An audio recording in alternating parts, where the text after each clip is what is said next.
Oh, we're on. What's up, Matthew? Bonjour from the sunny Bonjour. Mediterranean. I think we should probably take our glasses off at some Comment stage. allez-vous? Très bien, Oh, très bien here. no, In Maltese, you say bonjour. bonjour. Bonjour. It's like an abbreviated bonjour. It's bonjour, It sounds like you're B-O-N-G-U. saying bonjour. Bonjour. That's exactly what it is. And you say good afternoon is totally different. It's Ilwara Nofsina Tayeb. Totally different. So who's here? Can we? You know, can well, we first of all, what I have to say everybody should be very impressed by you because you speak 5 languages. To varying degrees of fluency. Yeah. Yes, right. Good. Let's see. Let's check in. Who's here? So go ahead, Who's put here? your name and your location into the comment the Q&A box, and we will welcome you with open arms. And then Is it the Q&A box or the chat box? The chat box. That's exactly right. The chat box. Have we enabled all of that? I believe we have. Yes. Check that out there, Michael, because we want to make sure the housekeeping is in place after our less than stellar performance last time. You know, I don't have high hopes for us either this time, but we'll do our best. Fantastic. Very good. Super. All right. Well, no, I don't know. Nobody's saying anything. So perhaps that wasn't something that we did right.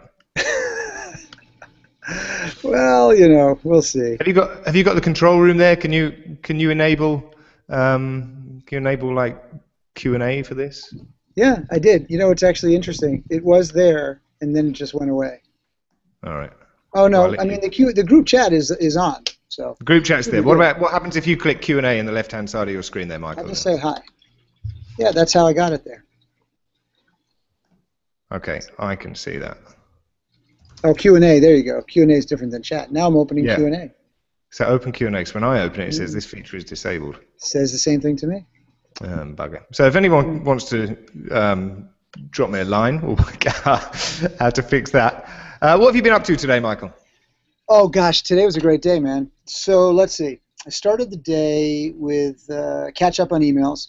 Then I had a meeting with Amy, who, for those folks who are watching who don't know her, she is my partner in the heroic School of Public Speaking, as Matthew is my partner in my mentoring programs, and of course the head of the School of Coach Training, the Book Yourself Solid School of Coach Training.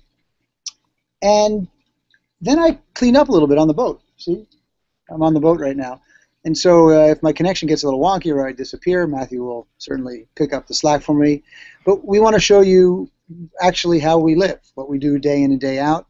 And I'm not going to leave the boat and go back home to do one of these, so I figured might as well do it while I'm here. And then I had a number of conversations with my literary agent because we spent the last 2 days in New York having meetings where we were shopping my new book. And we took 6 meetings, and all 6 were in. So we had a choice. Do we go to auction, or do we see if someone wants to preempt? And somebody wanted to preempt, which means discuss an offer before we go to auction. And it was great. We love the publishing house, and we're going to do it. So I'm really excited about that. And I've got 8 months to write it, and then it'll probably come out in the fall of next year. So we're up to big stuff. Do we have a title? Yes, but we have like 3 titles, but so we're not sharing them now because they will certainly change.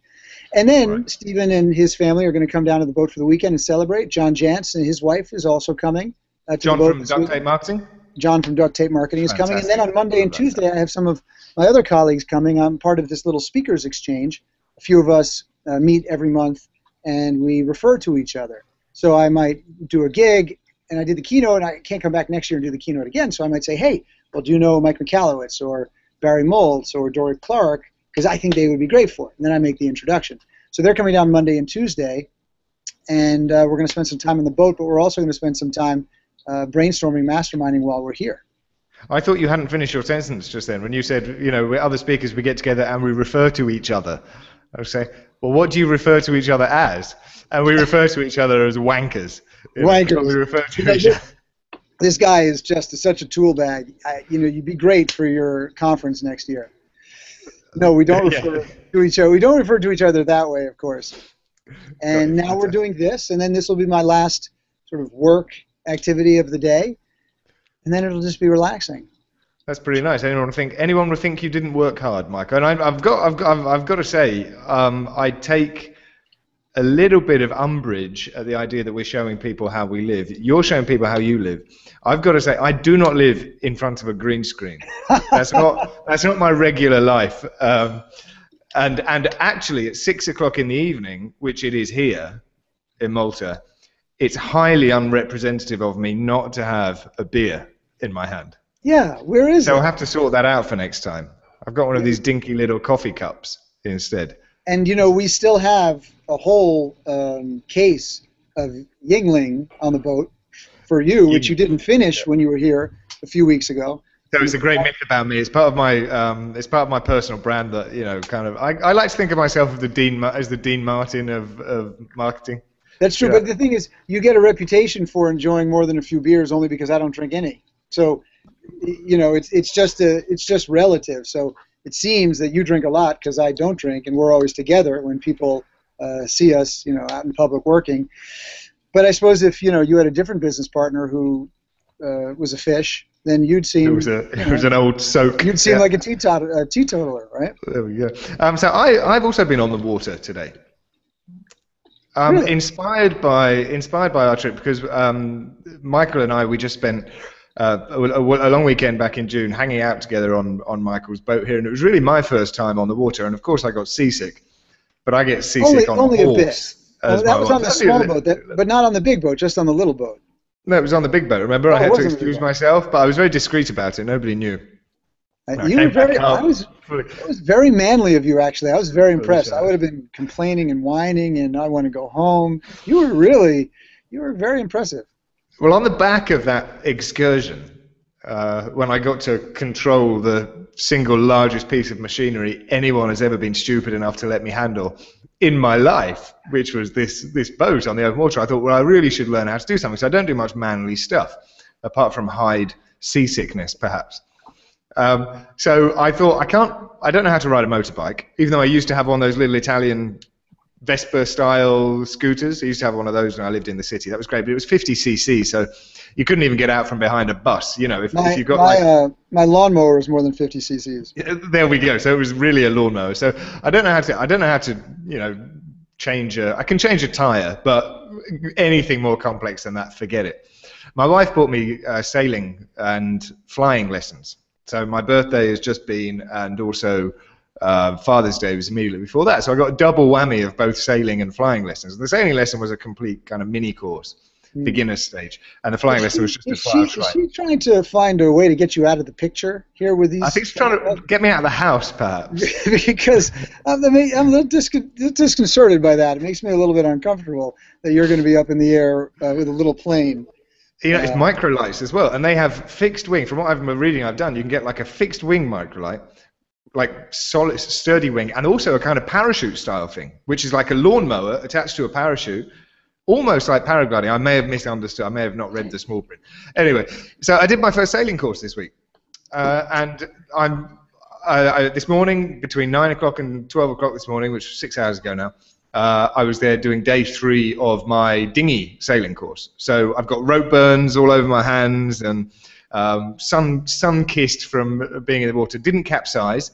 Well, maybe you'll actually build up some calluses on your hands. I have plenty of calluses on my hands, Michael. But only one of them. Only one hand. That's good. From guitar, you know, playing the guitar. This is a family-friendly show, Matthew. Playing the guitar, Michael, of course. So I learned lots of new words, things like luff and clue and foot and head, which we knew obviously, and tacking and halyard and port and starboard and bow and stern and centerboard and jibing and jibbing and spinnaker and main sheets and mainsails. Speaking of jibing and jibbing, one of the things we want to talk about today is this idea that marketing doesn't get you clients. So I say jibing and jibbing because people often conflate those two things. They sound the same, so they think they're the same thing. Just like people often conflate marketing and selling. You're absolutely right. When you and maybe it's semantics, but we make a clear distinction between those two things. we believe that marketing creates awareness for the products and services you offer. And maybe once in a while, somebody will, as soon as they hear of you, all they need to do is just hear your name, they want to come and buy from you right away. Maybe that's possible. But it's not always how it works. It's generally not how it works. What you do once somebody becomes aware of you is what books you the business. And the reason we want to make this, and that's selling, the reason we want to make this clear distinction is because often we do the marketing because it's actually easier. To a certain degree, it's easier. And we think that that's enough. And then we do this marketing, we do this marketing, we do this marketing, and not a lot happens, and we get frustrated because we don't understand why we're not booking the business. But we haven't put a sales cycle into place. Now, even before you put a sales cycle into place, you've got to have a really solid foundation for the business. Because if you do a lot of marketing, and there are really 6 core self-promotion strategies. You've got networking, direct outreach, referral strategies, speaking, writing, and web strategies. If you create awareness using some social media, or you're buying ads, pay-per-click kind of thing, or you're networking somewhere, or you reach out to somebody directly, and they come say, check out your website, or they talk to you, have a question, have a sort of Q&A with you, discussion with you, and your foundation isn't absolutely secure, if it doesn't feel like it was built for them, if it's in any way shaky, well, then they go away, and they leave. And then, of course, all the marketing was for naught. There was no purpose to it. It didn't work. It didn't produce anything for you. So that's why we get frustrated. So what we need to have in place is a really strong foundation. And the foundation has 4 building blocks. Before we do any marketing, before we do any selling, we need to make sure that this foundation is in place and these 4 building blocks are in place. So the first building block is what we call the red velvet rope policy. And that's making sure you have a very clear picture of who your ideal client is. The person that energizes you, the person that inspires you, and most importantly, allows you to do your best work. Because when you're doing your best work, people are talking about your best work, and then of course, you're going to love almost every minute of the work you do. Probably not going to love every minute of the work you do. That would be unrealistic. It is still work. But you'll love a lot more of it when you're working with people that you love. So that's the first building block. And if you create this avatar, if you create this incredibly clear picture of who you love working with based on their personalities, their qualities, their values, well, then you can start to put the second building block into place, which is understanding why people would buy what you're selling. And there are four components to understanding why people buy what you're selling. First, you need a target market. It's a very specific group of people or businesses that you serve. And a target market is different than an ideal client. A target market is the demographic, group of people or businesses. The ideal client is just a small subset of that target market. They're the people within that market with whom you do your best work. You're not going to do your best work with every type of personality that is in your target market. But the 3 reasons that the target market is so important is because, 1, you know where to do your marketing. You know where to do your marketing because you know where these people hang out. Number 2, when you show up there, they know that you're dedicated to them. That's incredibly important. And number 3, they're already talking to each other. They're talking to each other in that community, in that target market. They read the same publications, they belong to the same groups, they go to the same conferences, they refer to each other. And once you start to get some traction within that group of people or businesses, well, then you can pick up business a lot faster. You start to build a critical mass in that one place. And then over time, if you want to expand and go into other markets, that's great, but it's a lot easier, a lot faster, a lot quicker to get to one particular target market. So understanding why people buy what you're selling, you've got to have that target market so that you know where to find them, and when you show up there, they know you're dedicated to them, and then, of course, they have established networks of communication so they can talk to each other about you. Then the second component to understanding why people buy what you're selling is making sure that you understand what those people in that target market need and desire, so that you can put the third component into place, which is the big result that you help them get. That is the thing that you can hang your hat on from a very practical perspective. because people want to know exactly what they're going to get. So if you work with me, you're going to get booked solid. It's a very practical application of what we do. And then, of course, the fourth component are the deep-rooted benefits of that result from a financial, from an emotional, from a physical, and maybe even from a spiritual perspective. Because that's ultimately what people are looking for. That's what they're going for. The result is just the result. You know, getting booked solid produces benefits for you. So what does it do for you? Well, from a financial perspective, obviously you're making more money. So maybe you feel financially secure. So maybe you have more financial freedom. And then what does that do for you from an emotional perspective? From an emotional perspective, it means that you feel better about yourself. You feel more confident. You feel proud. You feel significant. You feel worthwhile. You feel respected. And from a physical perspective, it means you relax. It means that you don't get the tummy aches every time you go into a sales conversation. It means you sleep better because things are easier for you. And then, of course, from a spiritual perspective, maybe you feel connected to a purpose, a reason to be here. Every day you're getting up and you're doing something meaningful for you and the people around you. And then we understand why people buy what we're selling. But if those elements aren't into place, all the marketing in the world is for naught. They're just going to bounce right off of you. They're going to step on the foundation, feel insecure, feel like it's weak, and then they're going to go. But that's not enough. Still, that's just the first two building blocks of the foundation. Then we need to make sure that we develop a personal brand identity. So we decide how we're known in the world. We decide. We don't let other people do it. We don't leave it to chance. We decide how we're known in the world. And there are three components to your personal brand identity. The first is your who and do what statement. Who you serve and what you help them do. Very clear. And good news is, if you've already figured out why people buy what you're selling, then you know who your target market is. That's who you serve. And you know the result. That's what you help them do or get. So who you serve, what you help them do or get. Because that's the first thing people want to know about you when they come to check you out. They say, does this person help me get what I want? Does this person help me get what I want? If the answer is no, they go away. That's great, because you don't want to waste their time and you don't want to waste your time. But if the answer is yes, is that enough to hire you? Don't think so. Because there are other people that will help them get what they want. So the next question they want to know is why? Why do you do this? Do I make a physical, emotional, spiritual connection to this person? Do we see the world in the same way? Do I love what they stand for? And that's why we put our why you do it statement into place. That's where we get really clear on what we stand for, why we get up every day to do this work. And maybe the third component is turning that into a tagline. But it's not even absolutely necessary if you're clear on why you do what you do. So who you serve and what you help them do, that's your who and do what statement. That's the first component of your personal brand identity. Why you do it, that's your second component of your personal brand identity. And of course, a tagline based on why you get up every day to do this work. That's the third component of your personal brand identity.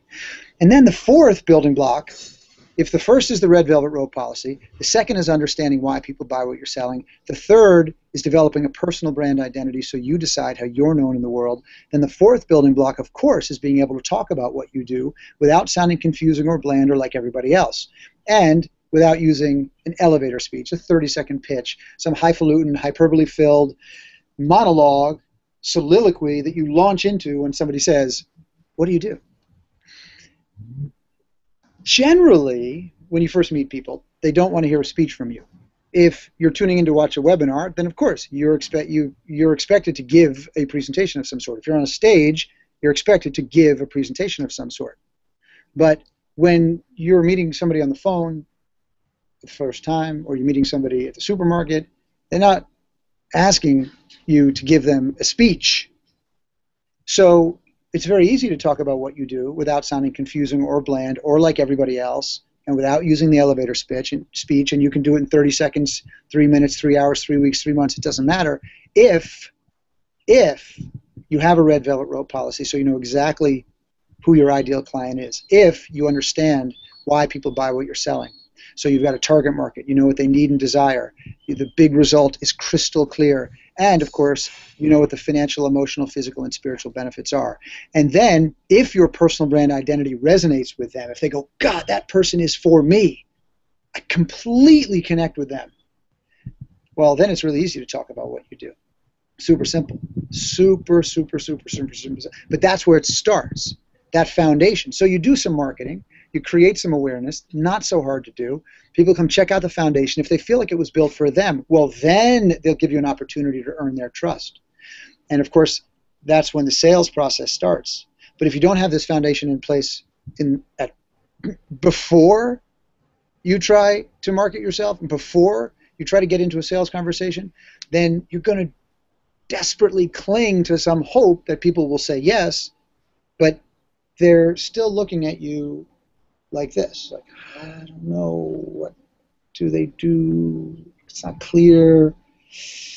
And you don't want them to have that experience. You want them to look at you and go, yes, they are for me. I love the way they look. I love the way they feel. I love the way they talk.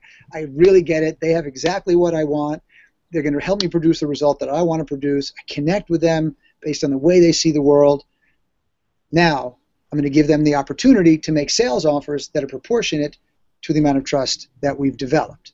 And that's the key. What do you think about that, Matthew? So does that mean, I think it's rock solid. And what we see frequently is, I've got a question for you in a second, so don't let me forget my question. But what we see frequently is, marketing is actually less difficult than it is made out to be. Mm-hmm. Marketing is, you can do marketing, and marketing can be more, some marketing can be more effective than other marketing. Mm-hmm. The best marketing makes the salesperson's job redundant. Right? So the best marketing works so well that when people come through the door, they say, I want it, and you have an order taker instead of a salesperson. Mm-hmm. Sure. But it's impossible to market something which is either intangible or inexistent or badly thought out, because you'll never be able to find the right words to say, the right people to say it to, or deliver the message that really touches on the result that people need. Yeah. The analogy I always like to give is that of opening a new sandwich shop. So you've decided to open a new sandwich shop in the neighborhood, and you get really excited, and so you've got your premises, and you get some shiny stools and stalls and booths and display cabinets, and you got all that sorted, and you decide you want to make opening day a massive hit. So you get billboard campaigns, you do pay-per-click ads, you issue press releases, and you spend millions on your marketing for this sandwich shop. So it's got to work, right? You market it enough, it's got to work. But unfortunately, while you were paying all the attention to the marketing and all the attention to your press releases and getting the word out there, you forgot to get a lock for the door. So everybody turns up, and not only are there no sandwiches, but there's no way for them to get into the sandwich shop because you've been focusing on the marketing and you haven't been focusing at all on the actual product. And we see it, not everybody. But Michael, you'll know that over the years that you've been in this business, there are a number of particularly online-based marketers who are fantastic at marketing, but lack a solid foundation. So you used to see this launch cycle. So I'm going to do a big launch once a year, and then I'm going to disappear for another 2 years because the solid foundation wasn't firm enough for people to keep standing on and keep being served by the product, which are also born out of the foundation. So the interesting thing about Book Yourself Solid is that it hasn't changed in a decade. Well, it's a couple of things have changed. Like Twitter didn't exist when you wrote it, but that's a we moved one of the self-promotion strategies to a different module, things like that. But the fundamental core philosophy, the principles, the strategy, it's consistent, it's evergreen. It's one of the reasons that it is such a successful book, because it's evergreen. And it's the reason that we continuously are able to serve people, because it doesn't change. When I put up on Facebook, I said, we're doing this program coming up just on the foundation, just what we've been speaking about today. Because historically, we've taught the whole program together. And when we do an intensive on it, sometimes people don't get to the second, third, or fourth module because they haven't figured out the first module yet. So we said, well, you know what? Let's take the same amount of time that we would have done the whole program. Let's take the same amount of time that we normally do the whole program, and let's do it just on the foundation, so that everybody gets the foundation done. Because if your foundation is solid, even if half of the rest of the stuff isn't put into place, you'll book more business than you do now. So the whole entire program will be based on the foundation. So I put a post up onto Facebook saying, we're doing this program, and we have, a 2-for-1 running, and also a 50% discount for the first 50 people. And a real nice gentleman said, well, and in that post it said, marketing doesn't get you clients, it just creates awareness. So he wrote, really, I'm not with you on that. I'm paraphrasing, but he said, do you really believe that? I said, yes, I do. He said, well, what about direct response mail? I said, yeah, I totally hear what you're saying. I get it. But for the people that we serve, service professionals, financial professionals, consultants, realtors, etc., a piece of paper in the mail does not that says buy now, buy now, buy now, buy now, does not necessarily get somebody to say to the estate planner, you know what, I just saw this scrappy piece of paper in the mail that you sent me, and it said buy now, buy now, buy now, so I think I'd like to have you manage my entire estate and the future of my family. It just doesn't work that way. Maybe if it's a we're running a 2-for-1 special on mulch, and you go, oh yeah, I know that gardening store, whatever you call it, landscaping store. It's right down the block. I'll stop in there and I'll get 2 bags of mulch for the price of one. Never been in there before, but I know what it is. It's mulch. I don't need a lot of trust in that store to buy mulch from them. But when you're buying services, especially high-end services where you have a relationship with the person who's delivering the services, the dynamic is completely different. And it goes a step further than that. Lead direct response for lead generation, may well work. And although marketing doesn't get you clients, it creates awareness. And when you say work, you mean 0.001%. Yeah, of the but people who even get if I do, it's impossible to do good marketing without a foundation, because even though marketing only creates awareness, all awareness is not equal. I could create awareness by taking my clothes off, Michael, pulling down my pants and running down the street, and that's going to create some awareness. But and the last time you did it was absolutely just such a pain in my ass. I had to go to jail. I had to bail you out. Then there's the whole British thing with the Maltese passport. It was a mess. That's why I got away with it. It was the accent. But all marketing is not equal, so you can do various things to create awareness. Sometimes it's good and sometimes it's bad. But even the eyeballs that you're attracting are not all equal. So I'm going to create awareness for my French-speaking dance classes, and I bring you 500 eyeballs, 500 of 250 people. None of them speak French. So even though I've created awareness, it's with the wrong people. And the reason that the marketing has been for nothing in that case is that it's impossible to do good, relevant marketing without having a foundation in place. And we're always looking for the most effective marketing because we want the most effective awareness creation. Now, it might well be for us, for our business, that direct response doesn't work. Maybe it does, but it's going to be impossible to write a good direct response letter without understanding the needs. It's impossible. It cannot be done without understanding the needs, desires, motivations of your target market. And so then, just to address the direct marketing piece again, so 100% with you, you're absolutely right that you can't do that well unless you have the foundation in place. Sorry, there's a boat going by in case it makes a little noise. You can't do that without the foundation in place. But even if you sent a direct marketing piece, you sent a postcard to somebody's house, it's the same thing as sending an email. Like we sent an email out that said, go to bookyourselfsolid.com/foundation. That's what the program is. Go read the letter there. Hopefully you'll want to do it, and go do it. Now that's a sales letter. It's a sales email. That postcard that goes to your house is a sales postcard because you already have the information on them. They know who you are. When somebody comes to our website and opts in and says, yeah, I'd like to hear from you again, the marketing's done. Now it's a sales conversation. So it's unlikely that person is going to say, yeah, I want to hear from you more. I want to hear from you again. I want to talk to you about the potential of working with you if the foundation is not secure, because they go to your website and they don't get it, and it's not compelling to them because it's not built for them, then they go away. and you don't get that opportunity to take it to the next stage and start making those sales offers.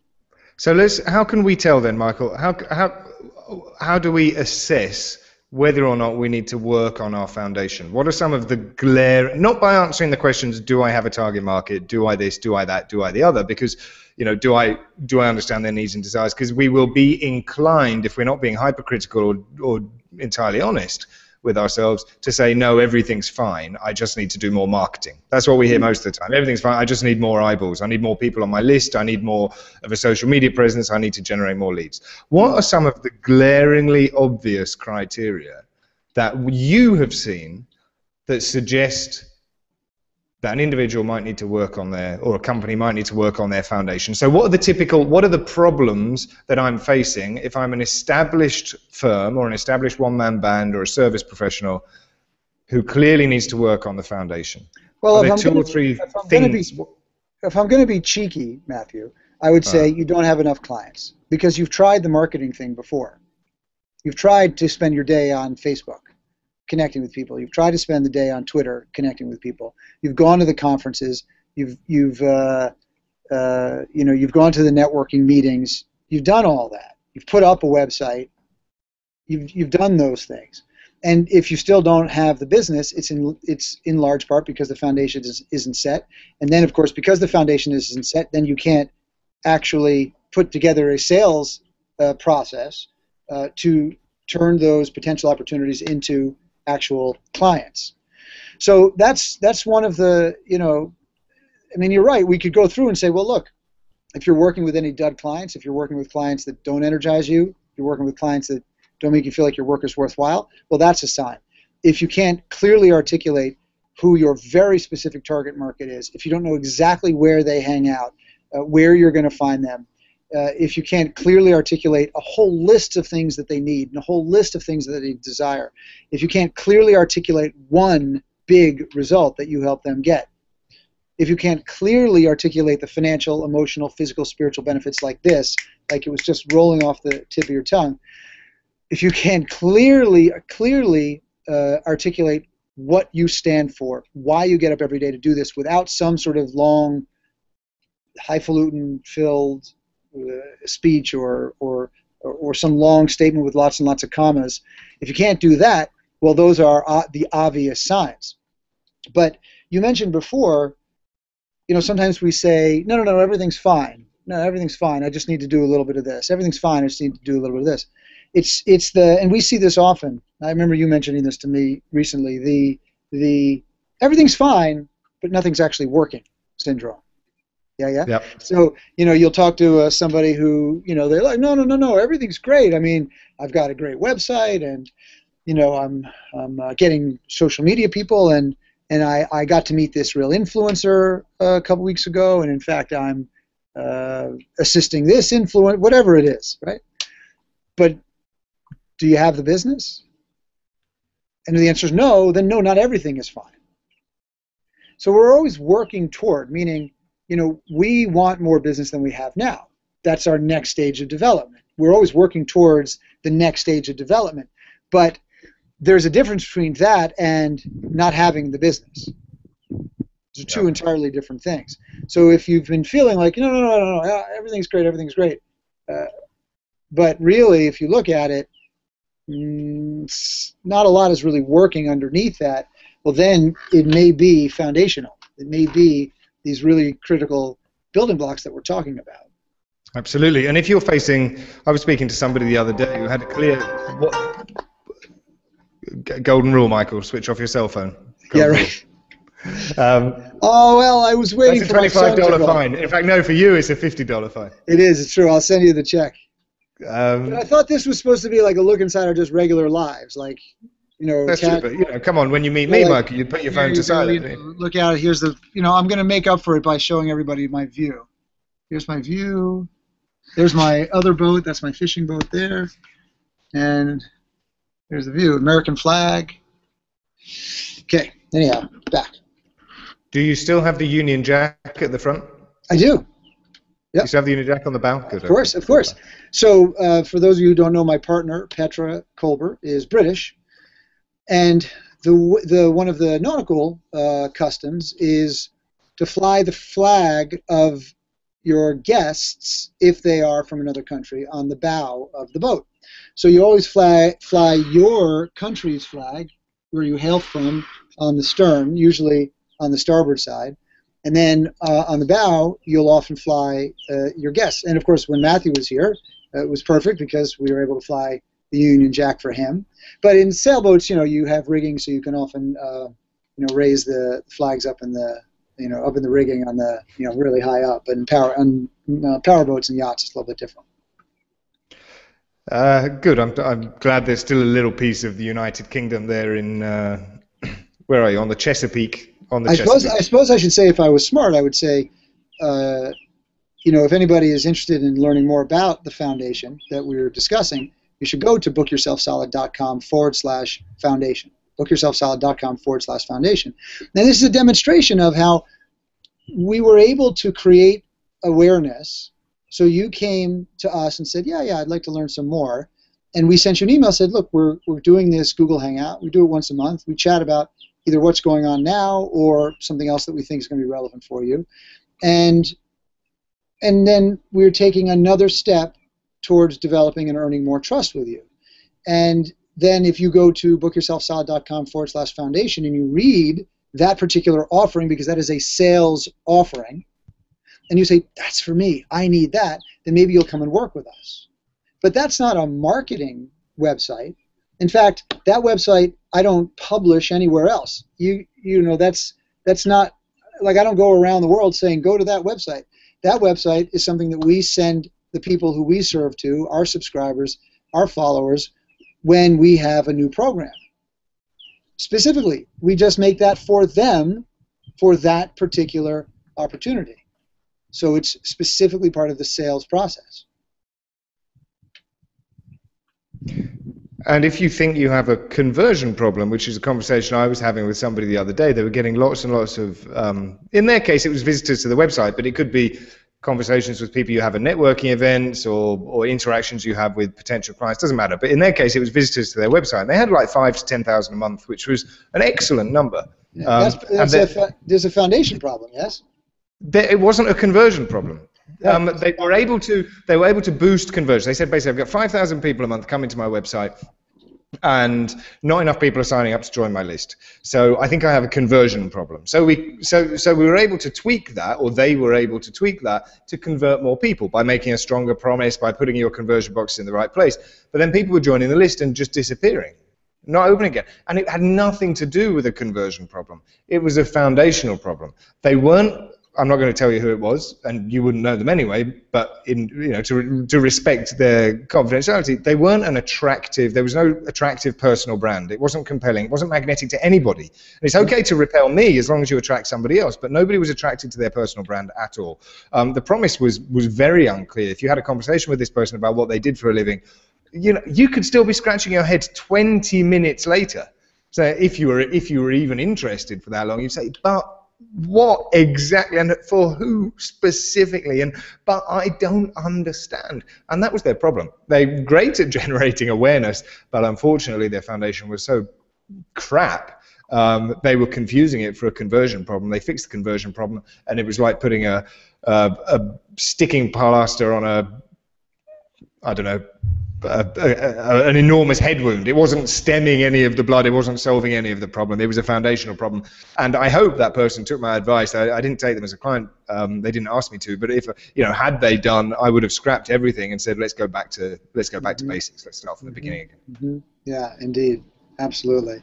So if that's your problem, bookyourselfsolid.com/foundation.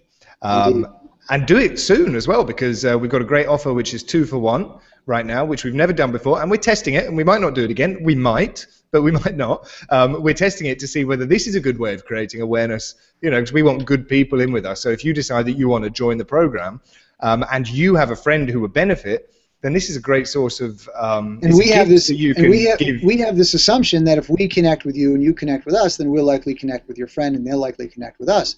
So that's a marketing initiative. Do you see? And that's creating awareness. And they'll come and they'll do great, and then hopefully we'll be able to continue to serve them too. And it gives you an opportunity to give a great gift to somebody, It's also, by the way, a great marketing tool on your behalf to give that kind of gift to somebody. So yeah, so we've never done it, but I have a feeling, I just have this gut feeling that it'll do well because the people we serve, we generally like their friends. You know, that's the thing about getting really clear about who your target market is and who's ideal inside that target market. Because then, you know, it's like when in our mentoring programs and in the foundation program or any intensive immersion type program we've done, people show up there and they go, I don't understand how I feel like I've known these people forever. How's that possible? Or I feel like I'm home. You know, and there's no exaggeration there. This is exactly what people say. They sort of kind of thunk themselves on the head and say, it's just amazing. And it's in large part because we're super, super clear about what we stand for, who we are, what we believe. We work really, really hard to push away people who have a different perspective on what we're teaching. Not because there's anything wrong with them. They're wonderful people. It's just we are trying to connect with people who see the world in a similar way. And as a result, we do our best work with them, and they do their best work with us. And that's one of the critical reasons that the Red Velvet Road policy is so good. It really strengthens your foundation. Oh, and then also, Matthew, I think I interrupted you, but we are, in addition to doing the 2-for-1, which ends tonight, doesn't it, at midnight? It does end tonight, yep. We are doing a 50% off for the first 50 people, and that, I think, can't have more than 10 or 15 spots left for that first 50. I don't know. We sold 22 spots, so 22 people came and joined it as a result of the day that we announced it. Yeah. So the day we announced it, 22 came. So that was more than 50% of the 50% gone. Right. So I'm and not I've sure seen exactly. them coming in every day. I came on. I saw one. I saw about 10 or so this morning come in. So we're probably pretty close to that. So we'll know that soon once we or Jamie, our operations director, runs the numbers. So, but we thought, you know, let's make it really, really easy. Let's make it simple, so we can start to serve you and get you where you need to go by building a strong foundation. And then we can let you out into the world so you can book some more business, and hopefully we'll be able to continue to serve you to build something quite extraordinary. And that's our goal. All right? So, Matthew. Final thoughts? Yeah, I would like to know what's most important to you in life, like from a lifestyle perspective. You know, what is most meaningful to you besides Yingling beer? Well, that's my answer. That's it. A pint. You know what a lot of people say is family, and obviously, you know, I have 2 young kids, one of whom was very sick this year, so it's tempting to say family, and obviously, you know, for any father or mother or grandparent out there, that's the stock response. But I think the reason that I do what I do is a big idea, which I have a very granular concept of, which is freedom. And it might sound really stupid to say, for example, this morning I decided to go and spend 3 hours on the water learning how to sail. And it's not about the fact that I got to spend 3 hours on the water on a Friday morning learning how to sail. It's about the fact that when I tried to do things differently in the past, when I had tried to mold to the way that things are done, I got physically and emotionally very, very sick. When I was doing the only way to be successful is to put on a suit and tie, lead by example, and pull 15-hour days, 7 days a week in a alpha male, balls out, horribly repressive environment because it's all about the paycheck. I myself got very, very sick. So the reason I do this now, and the reason that I choose to teach, specifically to teach other people how to do it, and to teach other people how to sell, is that you will always be in control of your destiny if you're in control of your revenue and your business day. So as long as you're in control of what you do and you're in control of how much you earn, which is what I try and teach people and what we try and teach people, I think you can never say I don't enjoy the freedom to do what I need to do. Yeah. And the beautiful thing is that all of the folks on my team are able to experience this because each one of you is an entrepreneur. So, you're my partner. You don't work for me. You're my partner. You I do. like to think of it as the other way around sometimes, Michael. I do. You It work for is me. true. It is Yeah. true. It is true. Actually, I do feel like I work for you. But this way, I mean, like, Matthew does what he wants when he wants to do it, and it's because he's always able to fulfill the promises he makes, and that's a fundamental principle of doing big things in the world. Yesterday, it's amazing that you said that because yesterday and Wednesday, when I was meeting with the various publishers in Manhattan, I just, I was often walking on the street with my bag and my computer at the same time that people are going to their jobs at rush hour, like 9 o'clock in the morning, and subways were packed. I grew up in Manhattan. I lived in Manhattan most all of my life, and I don't want to live there again now because, man, it's a fight. But I was just thinking, yesterday we had a few meetings and we had lunch. Of course, in between we went for some sushi, of course, because that's pretty much Really? all that's pretty much all I eat. And then we sat out in Union Square Park in these lovely chairs, and just a beautiful day. And I was watching; it was packed. There were people sitting there. It was lunchtime, and I was just thinking, oh, half of these people, 3/4 of these people, are probably sitting here thinking, this is my only hour, and it's almost over. And half of their time spent is thinking like, oh, I got to go back. I got to go back in like 20 minutes. And then it's like, I got to go back in 15 minutes. And I'm watching them, and I know that this is what's going on in so many of their minds. And I'm sitting there thinking like, oh my God, I don't have to do that ever. It's pretty amazing. And I feel like the luckiest dude in the world, like so much gratitude. Now, I worked for it, man. I earned it. I scraped, money together when I first started, and it was not easy. So I know I earned it, but I still feel so much gratitude for having the opportunity in this world to earn that. And that's very inspiring to me. So you and I both with Michael, both with the same motivation, which is to teach or enable others to do the same thing. And we watch the people come through our mentoring program, and from we say hold kind on of one sec, Matthew, keep talking. This guy has a question. I'm gonna help him out for a sec. It's the rule of the sea. You always have to help a fellow boater who's in need. So keep talking. Sure. So we see people join our program, and it's a mentoring program. It lasts 12 months as a minimum, and some people have been with us for several years. So go back out of the channel, and then if you can hear me over Michael giving instructions now. Exactly. But we see. You're welcome. I'll wait for Michael. So we see the biggest physical changes in the people who join our program over the space of the time that they're with us. So obviously there's always an element when you join a new program, you're the new kid, you don't know where the bathrooms are, you take up not very much space, but we get rid of that in the first hour. But just to watch over the space of months and years that they remain with us, the physical changes as they achieve these things. One of our members is a yoga teacher, and she went through, you'd think, she was so perfectly poised anyway when she came in, that you'd think there was no room for improvement from physical level, but all this like radiating glow when she managed to cut her working hours and start earning 6 figures, which she never dreamed of. She doubled her income in the first year, and I'm not talking about like from 5,000 to 10,000. She went into 6 figures the first year, and this year I think, I don't know, but she's probably going to double it again. So we see people who lose weight. They join our program, and we don't teach weight loss. But it just drops off them.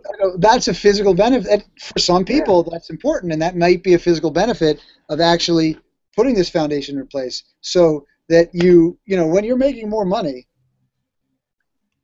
you can go 2 ways. You can drive yourself crazy and work twice as hard because you feel like you're not worthy of making more money, and so you better punish yourself for making more money. You could go that route, or you can realize, I can design this so that I can make more money and actually calm down and work smarter and be more productive.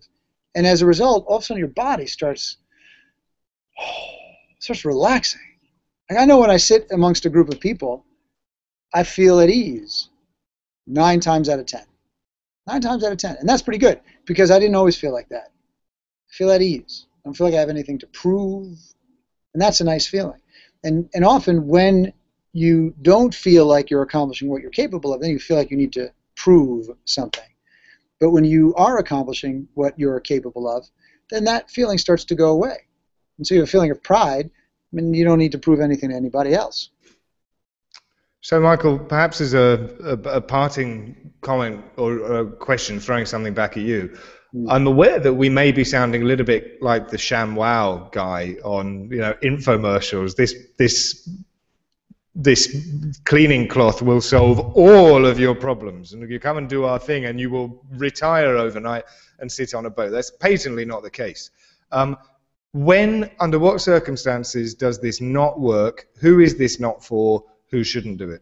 Yeah, so certainly I imagine the obvious would be someone who is not going to apply themselves.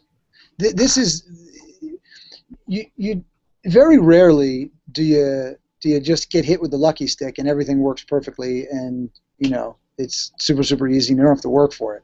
I don't really know anybody that's happened to. Maybe if I'm running in the wrong circles, but the circles that I run in, I find people who do the work. Now, when I say work, it doesn't always mean working longer or working harder. It means overcoming a lot of the barriers that you've put in front of yourself. Because sometimes the hard work is getting on the phone and making the phone call to somebody that you're nervous is going to reject you. Sometimes the hard work is saying the best thing for you would be me. Sometimes the hard work is making that sales offer. And that's still hard for me. I'd rather just say, you know what, I don't want to talk about sales. It's just fine. Let's just talk about boating. But I know that I need to make a sales offer to you. I need to say to you, I really believe that the best thing for you would be me. And I'll put my money where my mouth is. If you come and you work with me in the foundation or any other, you don't like it, doesn't work for you, then I'll give you your money back. It's a simple proposition. So I'll put my money where my mouth is. But I have to be willing to make those offers. So that's often where the work is done. The willingness to value yourself and to say, I am worth more. I deserve to raise my fees. I'm entitled to do so because I'm delivering great value. So a lot of times that's where the work is. And those are the kind of people that I like, who are willing to do that, to try that. Doesn't mean it's going to be easy. Doesn't mean it'll work perfectly the first time. Doesn't mean they want to fallbacks, every once in a while. We all do. But if you're not willing to do any of that, then don't work with us. None of our work is right for you, and we don't want to work with you because you're not going to get where you want to go, and it's not fun for us if we can't get you to where you want to go. So that's, I think, first and foremost. And then also I think people who are ultra competitive with others, so they care more about being better than other people than improving themselves, because we're very collaborative in the way that we work, and people make a lot of friendships inside our community.